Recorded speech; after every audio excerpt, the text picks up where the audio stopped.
Сәлеметсіздер ме? Қош келдіңіздер. Менің атым Дидар Қапанқызы. Я веду канал для изучения казахского языка. Это 9-й урок. Мы продолжаем отвечать на вопросы кімде, у кого, қайда, где. Вначале давайте повторим пройденные темы. Я задаю вопросы, вы попробуйте на них ответить. Если готовы, первый вопрос. Кешіріңіз, сіздің атыңыз кім? Сіз кәсіпкерсіз бе? Сіз қазақсыз ба? Танысқаныма қуаныштымын. Следующий вопрос. Рұқсат па? И последний вопрос. Әке, телефон бола ма? Смогли ответить? Жарайсыздар. На прошлом занятии мы узнали, как можно ответить на вопросы кімде и қайда. Давайте проверим, насколько мы запомнили тему. Я говорю слово, вы добавляете нужное окончание, то есть отвечаете на вопрос кімде.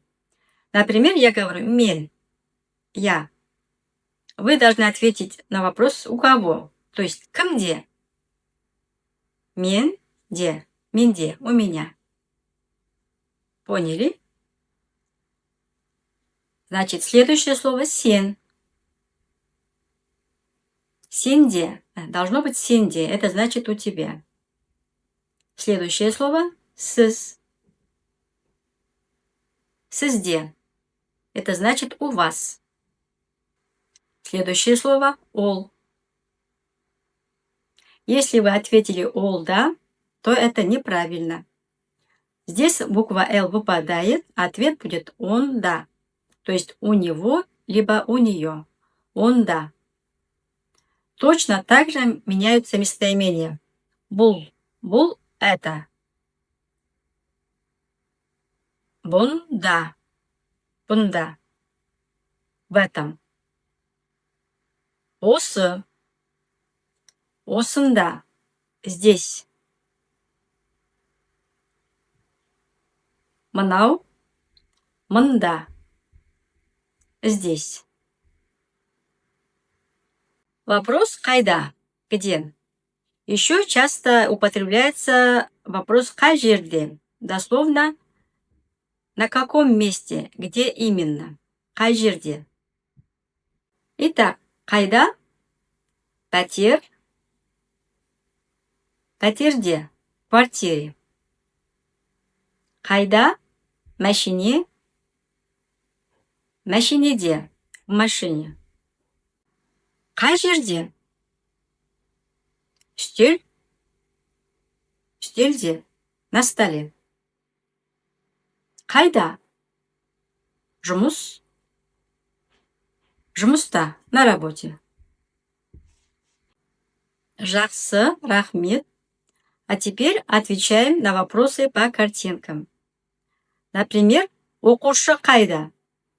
Картинка школа. Вы должны сказать ученик в школе. Оқушы мектепте. Начинаем.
Как справились? Сколько у вас правильных ответов было? Какие были трудности? Напишите в комментариях. Для закрепления предлагаю послушать небольшие диалоги. Постарайтесь понять, о чем идет речь. Алло, Айгүл, сәлем. Сен қайдасың? Сәлем, Айжан, мен үйдемін. Сәуле қайда? Сәуле жұмыста. Әке, сіз қайдасыз? Мен көліктемін. Ата, әже қайда? Олар қонақта. Арман, Әсет қайда? Әсет талада. Телефон кімде? Менде. Сәкен, сенде қалам бар ма? Иә, бар. Қарындаш бар ма? Қарындаш жоқ. Сізде пәтер бар ма? Иә, пәтер бар. Көлік бар ма? Көлік жоқ. Онда не бар? Онда телефон бар. Қандай телефон? iPhone 17.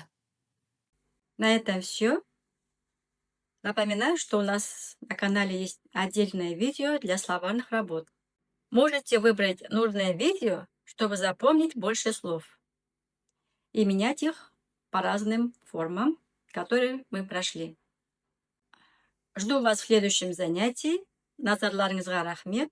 Сау болыңыздар.